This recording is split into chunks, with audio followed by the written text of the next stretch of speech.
ঋণের বোঝা রয়েছে, মানুষের বিপুল পরিমাণ প্রত্যাশা পালাবদলের পর বদলের বাজেটের জন্য ছিল। আর সেই জায়গায় দাঁড়িয়ে প্রত্যাশা পূরণ কতটা সম্ভব হলো, অবশ্যই সেই জায়গাটাতে এবার চুলচেরা বিশ্লেষণ হবে, তাই তো শুভদীপ? মধুবন্তী, আর এই জায়গাতে আমি একটু অর্থনীতিবিদ প্রবীর সরকার রয়েছেন, আমি প্রবীরবাবুর কাছে একটু জানতে যাবো। প্রবীরবাবু, একদিকে সামাজিক সুরক্ষা প্রকল্প, নানা সামাজিক প্রকল্পে নজর দেওয়া হলো, আরেকদিকে পরিকাঠামোয় একের পর এক সিদ্ধান্তের কথা বলা হলো, একেবারে দুটো জায়গাকে সুন্দর করে ব্যালেন্স করার চেষ্টা করা হলো, কিভাবে দেখছেন? হ্যাঁ, এটা আগেও আমি বলেছি, আজকের যে বাজেটটা নতুন সরকার দিলেন এটা যথার্থই একটা ব্যালেন্সড বাজেট।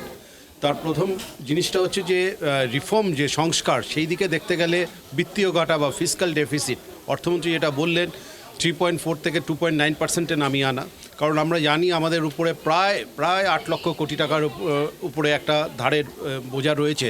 সুতরাং ধারটাকে না কমাতে পারলে, ইন্টারেস্ট আউটগোটাকে না কমাতে পারলে পরে সেই বিত্তীয় ঘাটাটাকে কমানো সম্ভব না। অ্যাট দ্য সেম টাইম উনি যে রাজস্ব ঘাটতি, যেটা রেভিনিউ ডেফিসিট, সেটাও 2% থেকে 1%-এ নামা, এটা সব থেকে সদর্থক বলে মনে হয়েছে।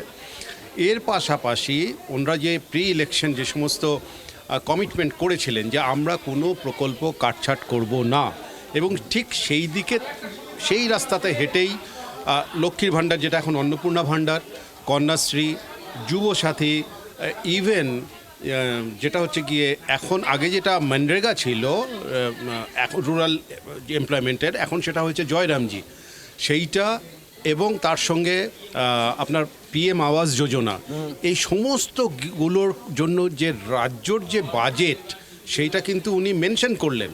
এবং এতে কি হয়, যে সমস্ত সেন্ট্রাল স্কিম, সেই সেন্ট্রাল স্কিমে যখনই রাজ্য পার্টিসিপেট করে একটা ম্যাচিং গ্র্যান্ট আসে সেন্ট্রাল থেকে। একটা জিনিস লক্ষ্য করে থাকবেন, মিনিমাম 10 থেকে 20 বার উনি বিভিন্ন সেন্ট্রাল স্কিম এই কথাটা উল্লেখ করেছেন।